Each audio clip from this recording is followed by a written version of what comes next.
नमस्कार, मार्केट से पंचनामा में आप सभी का स्वागत है।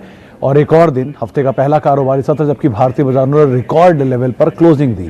शुरुआती कारोबार में gap up opening, records hit किए, फिर ऊपरी स्तर से प्रॉफिट टेकिंग और एक बार फिर लोअर लेवल से स्ट्रॉन्ग पुल बैक मार्केट्स में आता हुआ दिखाई पड़ा। और आज जो पुल बैक था वो सपोर्टिव था कुछ हद तक पीएसयूज की तरफ से। आप कोई भी पीएसयू उठा लीजिए, चाहे बीईएल हो, ओएनजीसी हो, एससीआई हो, सब में ही लोअर लेवल से एक अच्छी बाइंग आ रही है। दूसरी तरफ आईटी होल्ड कर रहा था, चाहे टीसीएस जैसा हैवी वेट हो, इन्फोसिस हो, एचसीएल हो, जहां पर लोअर लेवल से एक सपोर्ट आता हुआ दिखाई पड़ा। रिलायंस में भी हालांकि फ्लैट कारोबार रहा, लेकिन लोअर लेवल से जरूर वहां पर भी कुछ पुल बैक आता हुआ दिखाई पड़ा। और सिलेक्टिव फार्मा जैसे कि सिप्ला आज एक स्ट्रॉन्ग तेजी में था, करीब 5% का उछाल पॉजिटिव खबरों के बीच। टोरेंट करीब 2% का उछाल वहां पर भी आता हुआ दिखाई पड़ा। तो कुछ सिलेक्टिव फार्मा जो कि आज मार्केट को सपोर्ट कर रहे थे। Movement mid cap small cap में लगातार बना हुआ है। छोटे छोटे थीम, छोटे छोटे पॉकेट्स जहां पर खरीदारी का दौर लगातार देखने को मिल रहा है। मिसाल के तौर पे आज सबसे बड़ी खबर, सबसे बड़ा ट्रिगर तो बर्गर किंग का आईपीओ ही था। इस साल की सबसे शानदार लिस्टिंग, 126-127% गेन के साथ ये शेयर बंद हुआ। Second best was happiest mind जो कि 125% के गेन के साथ बंद हुआ। तो इस साल के लिए बेहतरीन एंडिंग देखने को मिली आईपीओ मार्केट में बर्गर किंग की तरफ से।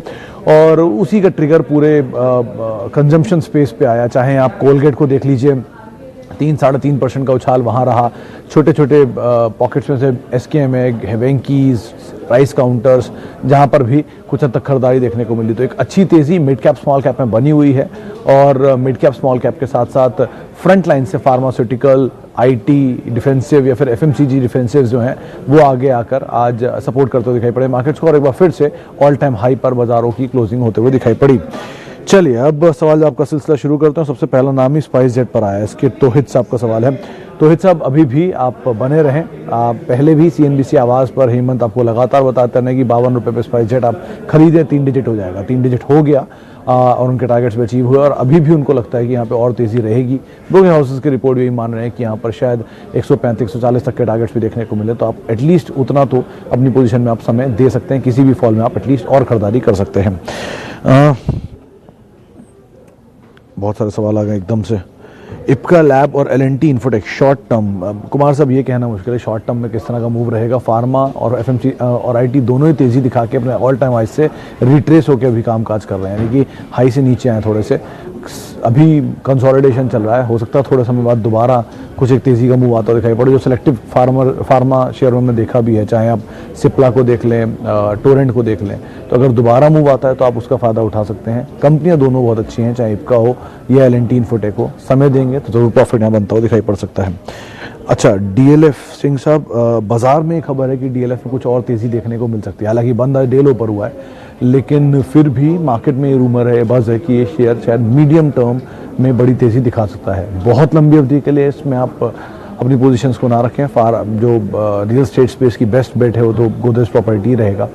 लेकिन हाँ, मीडियम टर्म के लिए, शॉर्ट टर्म के लिए अगर आपको पैसा मिलता है ठीक ठाक तो आप लेकर निकल सकते हैं। अच्छा, सन फार्मा पे सिंगल साहब का सवाल है। सिंगल साहब, सन फार्मा पूरी फार्मा रैली बहुत पार्टिसिपेट नहीं कर गई, लेकिन हाँ अब जो लास्ट मूव आया है, लास्ट लेग था, वहाँ पे ज़रूर बाइंग आते हुए दिखाई पड़ी है। वैसे कंपनी अच्छी है, देश की सबसे बड़ी फार्मास्यूटिकल कंपनी है। प्रोडक्ट सही हैं, ग्रोथ अच्छी है। समय अगर आप दे सकते हैं तो आप ज़रूर बने रहें। थोड़ी और तेज़ी शेयर यहाँ पर देखने को मिले। और वैसे भी फार्मास्यूटिकल में अगर आप लॉन्ग टर्म के लिए, लॉन्गर होराइजन के लिए देखते हैं तो इस सेक्टर की ग्रोथ अभी भी बहुत बड़ी आप देख के चल सकते हैं, कंसीडरिंग जिस तरह की सिचुएशंस बन रही हैं इकोनॉमी में या फिर ओवरऑल। तो उस हिसाब से आप इसको देख सकते हैं। अच्छा, यूपीएल लॉन्ग टर्म के लिए ओसवाल साहब काफ़ी बज़ है इसमें। पॉजिटिव नेगेटिव खबरों का लगातार दौर चल रहा है, इसीलिए शेयर बहुत वॉलेटाइल मूवमेंट दिखा रहा है। एकदम से गिरावट आई 10% की, फिर मूव आया 2% ऊपर, फिर वापस टूट के उस दिन 1.5% नीचे बंद हुआ और आज फिर 1.5% ऊपर बंद हुआ। तो अभी तो न्यूज़ फ्लो काफ़ी रहने वाला है। एग्रोकेमिकल स्पेस में आप टाटा केमिकल, आप पीआई इंडस्ट्री, बेयर, बासफ, इन्हें देख सकते हैं। यूपीएल कंपनी बुरी नहीं है, लेकिन अभी सिचुएशन बहुत हद तक क्लियर नहीं है। अगर इस तरह के एलिगेशन जो लग रहे हैं और ये एलिगेशन में कुछ भी सच है तो बहुत ट्रबल हो सकता है इस कंपनी के लिए। इसलिए अवॉइड ही करें जहाँ पर इतनी सिचुएशंस खराब हो रही हैं। पीआई इंडस्ट्री ऐसी कंपनी को आप देख सकते हैं, थोड़ी नीचे मिले तो ज़्यादा अच्छा विकल्प है। अच्छा, आइडिया को लेकर चौहान साहब एक ही ट्रिगर है कि अभी आज ही मैं एक आंकड़ा देख रहा था कि म्यूचुअल फंड की तरफ से कुछ बाइंग होते हुए दिखाई पड़ी है। हालांकि लंबी अवधि के लिए जब तक इस कंपनी के नंबर सस्टेन नहीं करते हैं, पॉजिटिव साइड पर डेट नहीं रिड्यूस होता है और ग्रोथ नहीं आती तब तक अवॉइड करें। हर महीने जो सब्सक्रिप्शन के आंकड़े आते हैं टेलीकॉम के, उसमें इनके नंबर्स घट ही रहे हैं, लगातार लोग निकल ही रहे हैं इनके पास से, तो इसलिए यूजुअली आप ऐसे अवॉइड करें। लेकिन कोई नंबर सब इम्प्रूव होता है, सिचुएशन इम्प्रूव होती है, तब आप इसे देख सकते हैं। शशांक कदम साहब को बर्गर किंग के 114 रुपये पे शेयर आ गए हैं। कदम साहब देखिए, आज 132-33 138 तक भी रादर गया था। कल के लिए ब्रोकर ग्रुप में तो ये बात हो रही है कि ये शायद BTST रह सकता है, तेज़ी आ सकती है। अब आपको आज अगर ये शेयर आपने खरीदे हैं तो जाहिर सी बात आप शायद कल ना बेच पाएँ, क्योंकि 2 दिन में अकाउंट में आएंगे, उसके बाद इसमें कोई भी ट्रांजैक्शन होंगे। तो अगर आप होल्ड कर सकते हैं लंबी अवधि के लिए तो आप बने रहें। रीजनेबल प्रॉफिट लेकर निकलना चाहते हैं 150-160 के आसपास निकल जाए। कंपनी में कोई ऐसा अभी ट्रबल नहीं है, बारिंग की वो लॉस मेकिंग है, लेकिन सिचुएशंस अगर इंप्रूव हो रही हैं, स्टोर में पैसा डाल रहे हैं, और क्योंकि IPO में पैसा कंपनी के अंदर आ रहा है, तो ये मान के चल सकते हैं कंपनी ग्रो और एक्सपैंड करेगी। 250-300 स्टोर से 700 स्टोर का टारगेट है, तो बहुत बड़ी बात है ये। इंडिया में हर जगह इनका स्टोर है और बर्गर खुद भी इनके अच्छे हैं, तो इसलिए कोई ऐसा इशू नहीं है, आप यहाँ पर बने रह सकते हैं। अच्छा, स्वप्निल ओसवाल साहब का सवाल है भारती एयरटेल को लेकर, करीब 2 साल का इनका व्यू है। ओसवाल साहब, आपकी खरीदारी किस भाव पर, उस पर डिपेंड करता है। वैसे तो ब्रोकरेज टारगेट करीब 750 रुपये के आसपास के, जो कि इनके नंबर्स के बाद आए थे। देश की दूसरी सबसे बड़ी टेलीकॉम कंपनी के तौर पे गिना जाता है इसे, सब्सक्राइबर बेस के लिहाज से तीसरी, माफ़ कीजिएगा, और अदरवाइज़ एक प्रीमियम के लिहाज से आप अगर देखेंगे तो सबसे पुरानी और एक अच्छी कंपनी के तौर पे गिनते भी हैं इसे। तो कंपनी में ऐसा प्रॉब्लम नहीं है, डेट थोड़ा सा इशू है, लेकिन अदरवाइज़ कंपनी ठीक है, आप समय दे सकते हैं। नीचे मिले तो ज़्यादा बेहतर विकल्प होगा आपके लिए खरीदारी के लिए। ABB पावर प्रोडक्ट 1280, ये शायद डीमर्ज्ड आर्म है जो ABB के कारोबार से निकली है। वैसे तो लो फ्लोट का इसको एक बड़ा एज मिल रहा है, तो मल्टीनेशनल है, इस बिज़नेस में नई है और कैपिटल गुड स्पेस में वैसे भी एक बस बना हुआ है। लेकिन मतलब बहुत इस कंपनी की ऑर्डर बुक और सिचुएशंस के बारे में नहीं है, जिक्र भी थोड़ा कम ही होता है। अभी के लिए एटलीस्ट इसकी क्रेडिबिलिटी और नंबर्स को देख के आप बने रह सकते हैं। एक बार को उसका रिव्यू दोबारा करना पड़ेगा, सिचुएशन किस तरह की है, ऑर्डर बुक को लेकर, मार्जिन्स को लेकर, डेट तो ऐसे इन पर नहीं है इनफैक्ट, लेकिन ग्रोथ को लेकर क्या आप आउटलुक देते हैं, ये 2-3 चीज़ें को आप ध्यान रखें, उसके अकॉर्डिंग फैसला ले सकते हैं। अच्छा, इसके अलावा सन फार्मा में बात कर चुके हैं। ITC पे अरुण चोपड़ा साहब, ITC पे रिसेंटली एक रिपोर्ट आई थी जो बुल साइड पर 300 प्लस के टारगेट दे रही थी और बियर साइड पे 170 के, बेस केस में 265 के टारगेट्स थे, अभी 217-18 चल रहा है। कंसिस्टेंट है, स्लो है, चलेगा, लेकिन टाइम बहुत लेगा। अगर आप पे है इतना टाइम और पेशेंस तो आप बने रहें। कंपनी में सच बुराई नहीं है, लेकिन थोड़ा समय ज़्यादा लेगा, उसके हिसाब से आप अपनी रणनीति को बना सकते हैं। इसके अलावा बहुत सारे सवाल आ रहे हैं। बर्गर किंग इस टाइम बाय नहीं करेंगे, PV साहब थोड़ा नीचे मिल जाए तो ज़्यादा अच्छा ऑप्शन है बर्गर किंग। अच्छा, सैनी साहब का सवाल है फाइज़र। कपिल जी, फाइज़र कोई ट्रेड वाला स्टॉक नहीं है जिसको आप 1 महीने, 2 महीने, 6 महीने, 1 साल के लिए रखें। ये इन्वेस्टमेंट ग्रेड स्टॉक है, इसको आप लंबी अवधि के लिए रखिए, अच्छा पैसा बना के देगा। थोड़ा स्लो मूवर है और धीरे धीरे चलेगा। अभी आजकल तो उसमें जिक्र में ज़्यादा आता है क्योंकि इनकी दवा को मंजूरी मिल गई है, इसलिए ज़्यादा मूव एकदम से आया हुआ है। लेकिन जब ये पिछले क्वार्टर के नंबर आए थे, इस क्वार्टर के नहीं, इससे पहले वाले क्वार्टर के, तो 3600 तक भी गया था एक फॉल में। तो अगर उस टाइम किसी ने एक्यूमुलेट किया तो उसके बाद चला और फिर एक स्पेशल डिविडेंड और उसके बाद आज जो भाव है वो आपके सामने है। तो इस तरह की ऐसी चीज़ें इसके साथ होती हैं। तो किसी फॉल में अगर आपको ये नीचे मिल जाए तो एक अच्छा विकल्प है, वहाँ पर आप फैसले ले सकते हैं। भारती इंफ्राटेल 280 कॉल 4.5 रुपये पे। देखिए राजकुमार साहब, आज का दिन, आज है 14 तारीख, 15, 16, 17, 18, वैसे भी सीरीज़ छोटी है तो आपकी कॉल का जो प्रीमियम है बहुत दिन बचेगा नहीं। तो अगर आप गेन है आपको इस कॉल की, मुझे एग्जैक्ट भाव तो नहीं पता, लेकिन अगर आपको इस कॉल में प्रीमियम है तो आप उस प्रीमियम को लेकर निकल जाएं।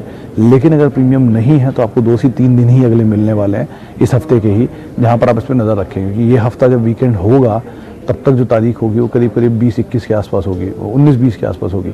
और अगर 25 को छुट्टी है तो आपके पास बहुत टाइम है भी नहीं, इसके प्रीमियम वाइप आउट होने लग जाएंगे। उससे पहले अपनी रणनीति बना के आप इसमें से निकल सकते हैं। अच्छा, Bector food IPO good for subscription. देखिए ओसवाल साहब, बाजार में खबर है कि यहाँ पे लिस्टिंग गेन के लिए अगर आप पैसा डालना चाह रहे हैं तो आप डाल सकते हैं। लॉन्ग टर्म स्टोरी के हिसाब से आप अगर आप कंपनी देखना चाह रहे हैं तो एक कंपनी है हिंदुस्तान फूड्स, उसके बारे में पढ़िएगा। वो भी ऐसी आउटसोर्सिंग के बिजनेस में है जो कि बाकी सभी बड़ी FMCG कंपनीज के लिए आउटसोर्सिंग का काम करती है। तो सेम से मॉडल पे कंपनी भी काम कर रही है। वैसे कंपनी ठीक है, लेकिन बहुत लंबी अवधि के लिहाज से आपके सामने अच्छे अच्छे विकल्प हैं, आप उनको तलाश सकते हैं। हाँ, नियर टर्म में लिस्टिंग गेन के लिए ज़रूर ब्रोकर यहाँ पर सब्सक्राइब की राय दे रहे हैं। सुपर हाउस लेदर स्पेस की कंपनी, कोलकाता बेस्ड, और मेजरली ये बड़े ऑर्डर्स में टैकल करती है, जैसे कि फायर फाइटर्स के जो शूज़ होते हैं उनके लिए, और बेल्ट्स और उसके लिए है। कंपनी ने कुछ हद तक रीपोजिशनिंग की थी, अच्छी वैल्यू पर भी थी, लेकिन ये मूव वाला शेयर है कि अगर कहीं आपको अच्छा मूव मिल जाता है, एक बस बनता है, तो आप निकल जाएं। लॉन्ग टर्म स्टोरी के हिसाब से सेक्टर का लीडर बाटा, इसको आप फॉलो करिएगा, लेकिन हाँ, छोटी अवधि के लिए 20, 25, 50% गेन आ जाए या 30, 40% गेन आ जाए तो आप निकल सकते हैं। वैसे कंपनी इतनी बुरी नहीं है। अच्छा, आखिरी में एक सवाल और लेते हैं, भारत गेयर। कमल साहब, ये कंपनी बहुत सही है वैसे तो, लेकिन प्रॉब्लम ये है कि ये भी अगेन एंसिलरी के मूव के साथ ही चलती है। आपने क्वांटिटी में बड़ी शेयर क्वांटिटी ली हुई है, 1000 शेयरों की। वैल्यू वाइज ठीक ठाक कंपनी है, मोमेंटम मिल जाता है, आपको 15, 20, 25, 50% गेन आता है तो आप लेके निकल जाएं, लेकिन ऐसा नहीं है कि ये वो कंपनी है जिनको आप अपने लॉन्ग टर्म पोर्टफोलियो का हिस्सा बनाए। तो मीडियम टर्म के हिसाब से आप इसे देखिए और उसी में ही अपनी रणनीति आप बना सकते हैं।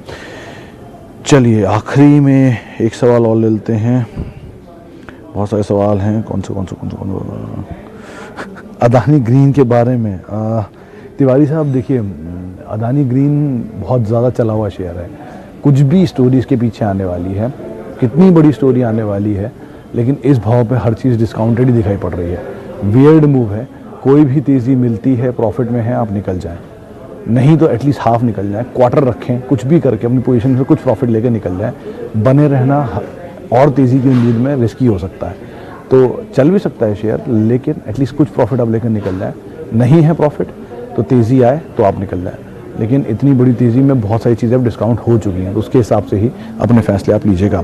इसी नोट के साथ फिलहाल अब मार्केट पंचनामा में इतना ही, लेकिन बहुत बहुत शुक्रिया उन सभी लोगों का जिनसे हमने बातचीत की, बहुत बहुत माफ़ी उन लोगों से जिनसे हम बातचीत नहीं कर पाए, जिनके सवालों को हम शामिल नहीं कर पाए। आप मेरे साथ जुड़ सकते हैं, @सुमित रिसर्च मेरा ट्विटर हैंडल है। नमस्कार फ्रेंड्स, मिलते हैं अगले वीडियो के अंदर, जब तक के लिए गुड बाय।